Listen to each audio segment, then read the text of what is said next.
una sa lahat. Nandito kami, naanod yung bahay namin. Walang rescue kasi rescue, nahirapan din. Lupa na gid ang pader. Kuya, puno! Tignan niyo ba yung puno? Hindi na namin ma-imagine kung ano nangyayari. Mga pulis ko ito na nagre-rescue doon sa na-trap.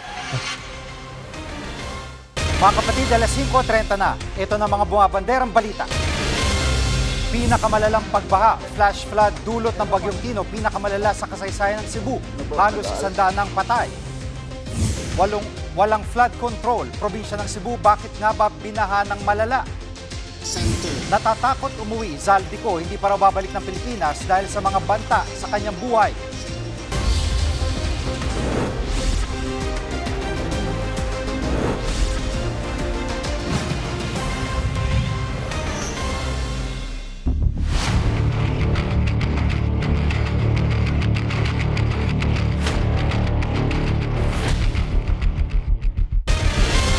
Umakyat na sa halos 100 ng patay sa pananalasa ng Bagyong Tino sa Cebu na tinuturing na pinakamalalang pagbaha sa kasaysayan ng probinsya.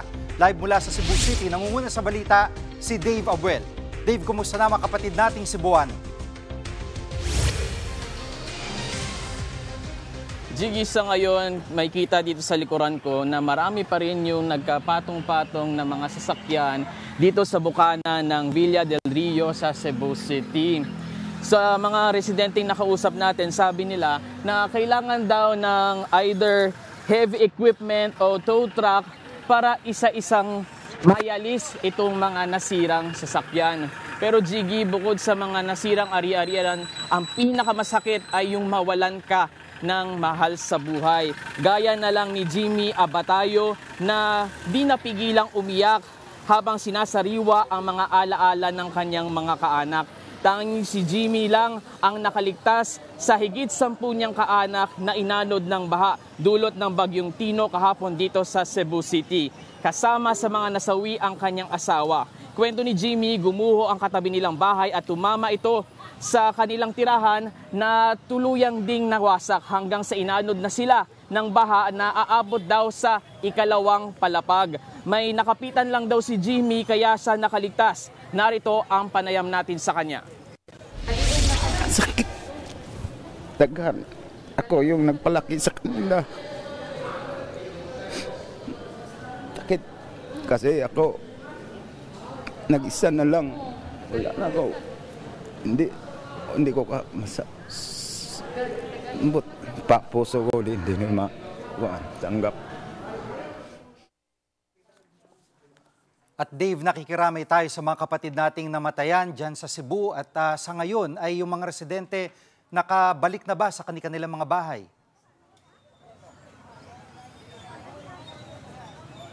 Jiggy, ilang residente nga yung naabutan natin na naglilimas ng putik doon sa loob ng kanilang bahay. Ang ginagawa nila, wala kasing supply ng tubig Ang ginagawa nila, mano-mano nilang inaalis o winawalis yung putik. Actually, ang sabi sa akin, ganito daw kakapal yung putik na pumasok sa kanilang bahay. Pero Jiggy, ayon sa alkalde ng Cebu City, tuloy-tuloy naman daw yung pamamahagi ng ayuda sa mga residente. Na banggit din ng Malacanang kanina na nakatakdang bisitahin ni Pangulong Bongbong Marcos itong mga residente sa Cebu. At dyan ba sa Cebu ay malaki pa rin yung area ang walang kuryente at itong likuran mo nakikita natin, no? Yun nga, no? Patong-patong pa rin yung mga sasakyan. Paano ito planong alisin ng mga otoridad dahil delikado pa rin to sa mga residente. Kanina habang nagre-report ka ay may mga dumadaan sa gilid. So alam mo yun, baka bumagsak pa itong mga sasakyan na ito. Jiggy, dun sa tanong mo, dun sa mga sasakyan na kailangang alisin dito, ang sabi sa atin ng alkalde ng Cebu City ay pansamantala ay hindi mo na ito aalisin kasi inuuna nila yung mga debris o yung mga sasakyan na humambalang dun sa daanan dahil kailangan din unahin na yung pagdadala ng ayuda dun sa mga residente. Doon naman sa tanong mo kung meron bang kuryente dito sa Cebu City, mapapansin mo na unti-unti na nga dumidilim dito sa subdivision. Ibig sabihin, wala pa rin kuryente dito sa loob ng Villa del Rio. Yan ay isa sa mga pagsubok na kailangan kaharapin ng mga residente dito. Napansin natin na pagkatapos silang maglinis ng kanilang bahay at ngayon nga na dumidilim na, unti-unting lumalabas ulit yung mga residente.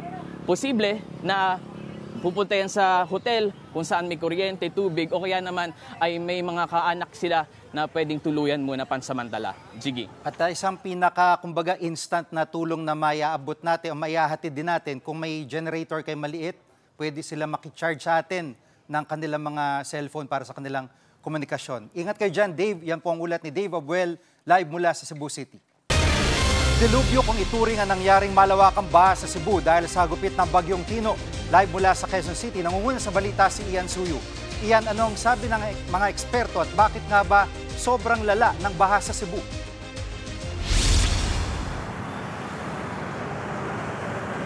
Jiggy, halo-halo nga raw yung posibleng rason kung bakit ganito kalawak yung naging epekto o pinsala ng Bagyong Tino sa majority ng Cebu Province. At ayon nga sa kanila, number one reason, posibleng hindi na-anticipate na magiging maladelubyo ang epekto nito sa buong probinsya. Sa panayab nga natin kanina sa UP Resilience Institute Director na si Mahar Lagmay, sinabi niya kanina na isa sa mga pangunahing dahilan daw talaga yung pagkakaroon ng mababang lugar doon, tinatawag nila na floodplains ng mga area. Ibig sabihin yan, kapag mababa yung lugar mo, dadaluyan ka talaga ng mga anyong tubig kagaya ng ilog. Pakinggan natin ang pahayag ni Director Lagmay. Most of them ay nandun sa floodplains na natukoy na yan ng mga lugar na bahain. So, ibig sabihin nun, dapat na-evacuate sila. Kasi may mga mapa naman na sinasabi na hazardous yung area sa baha. Ibig sabihin sa amin nun, we failed to anticipate. Kumbaga, yung dating alam natin ay kulang. Dapat napagpreparahan natin yung mas malaki dun sa alam natin. At yan, ibig sabihin yung mga video na nakita natin kung saan karamihan sa mga naapektuhan ay subdivision, ito yung binabanggit ni Dr. Lagmay na parang mga floodplains, yung mga bahain din na area. Jiggy, tama ka dyan. Yung pagdami ng mga subdivision o kung tawagin nga rapid urbanization, malaking factor rin kung bakit nagkaroon ng ganito kalawak na pinsala o pagbaha. Dahil daw kasi kapag nako-construct yung mga kabahayan dyan, naapektuhan yung daloy ng tubig at kung mababa ang lugar mo, malaki yung tsansa na yan yung unang puntahan ng tubig baha. Pakinggan uli natin yung sinabi ni Dr. Lagmay. Na kapag overpopulated, overcrowded ang isang syudad, mahirap i-manage ang disaster. Kasi dapat you make room for the river para kahit dumaan yung baha, kahit ganong kalaki pa to, iwas sa yung mga kabahayan, iwas yung mga critical infrastructure. At may kinalaman din ba itong mga pagbahang ito sa flood control projects?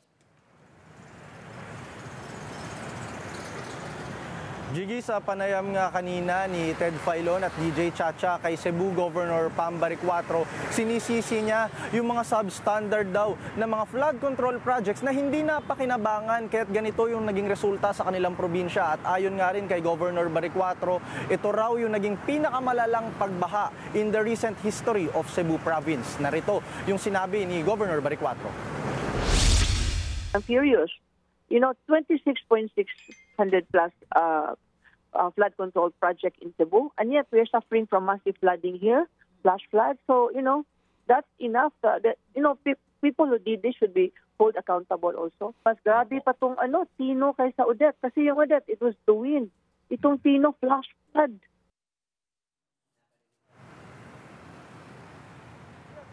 Jiggy, kanina nga sa pakikipag-usap natin sa UPRI, maidagdag ko na lang din, sinabi nila na a day bago mag-landfall sa Cebu, yung Bagyong Tino, na-predict na daw nila o na-forecast na nila kung aling mga bayan, ultimo yung pinakamaliit na barangay, yung posibleng maapektuhan o malaki yung tsansa ng pagbaha.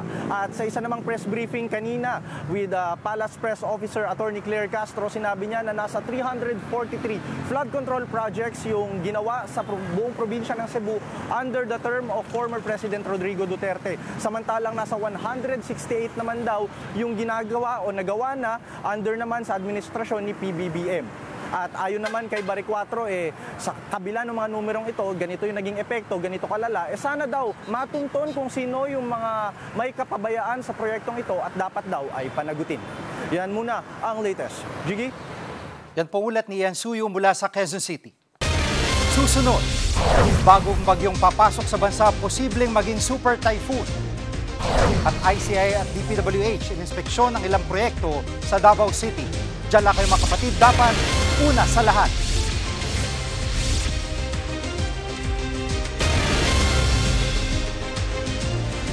Mga kapatid, Jig Manikad po, pagdating sa mahalagang balita sa loob at labas ng bansa, dapat una sa lahat, mag-follow at mag-subscribe na sa social media pages ng News 5.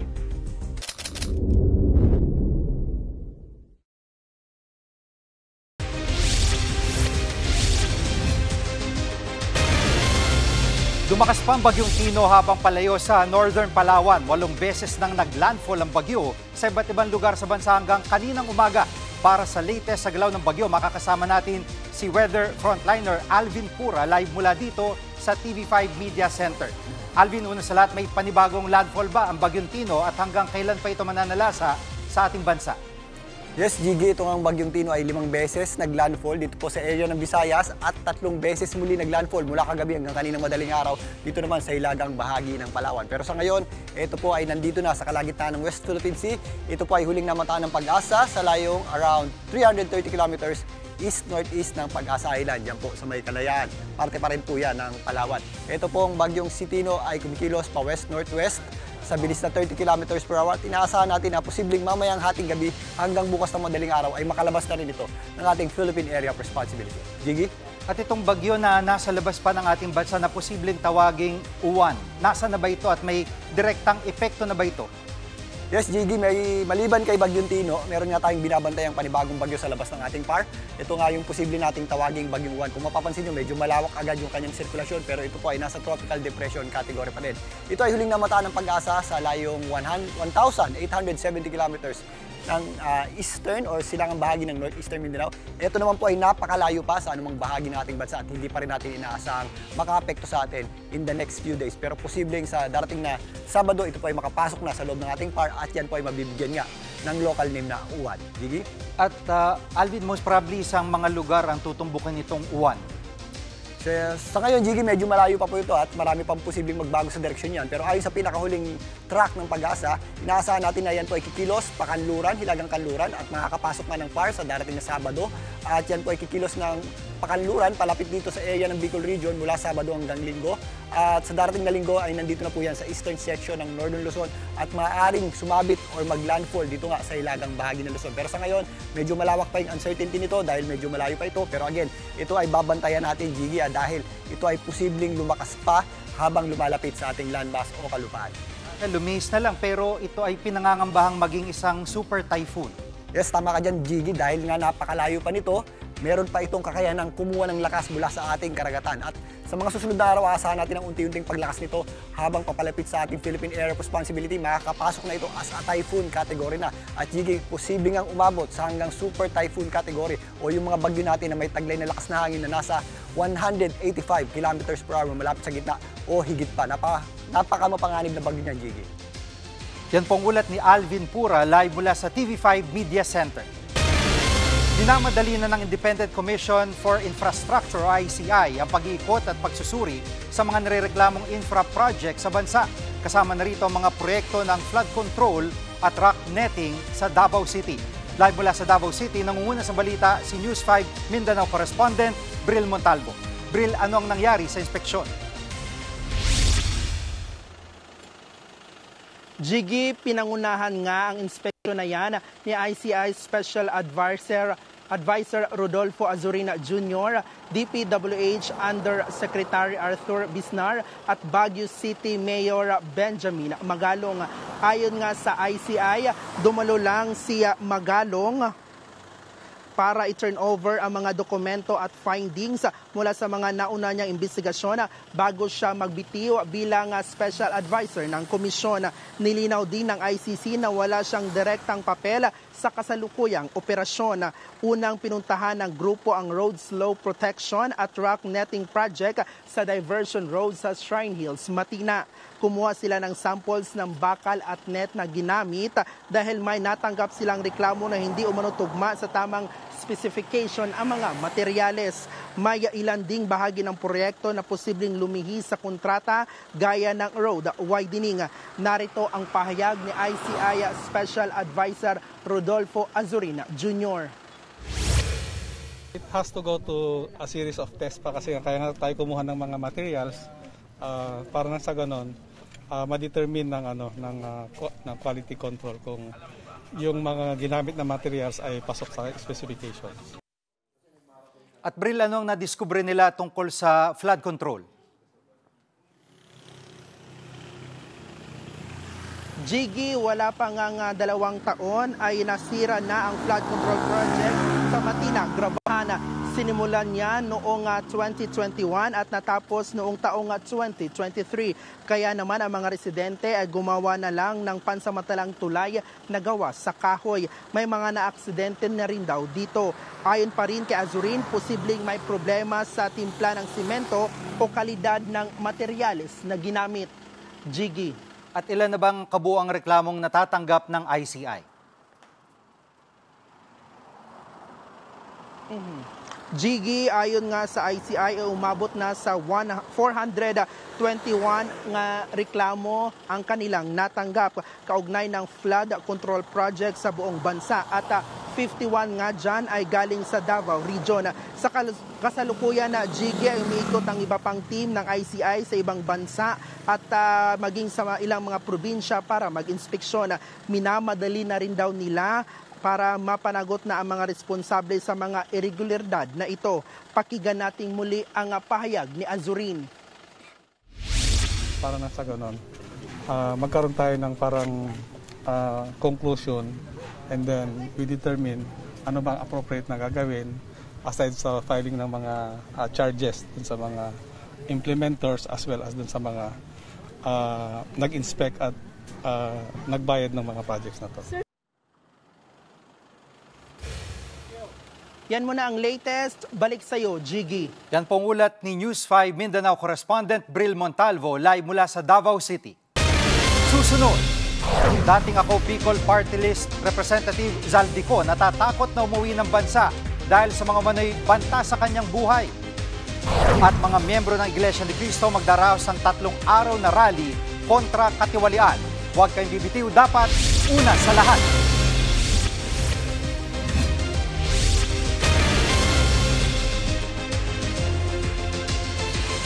Mga kapatid, Jig Manikad po, pagdating sa mahalagang balita sa loob at labas ng bansa, dapat una sa lahat, mag-follow at mag-subscribe na sa social media pages ng News 5.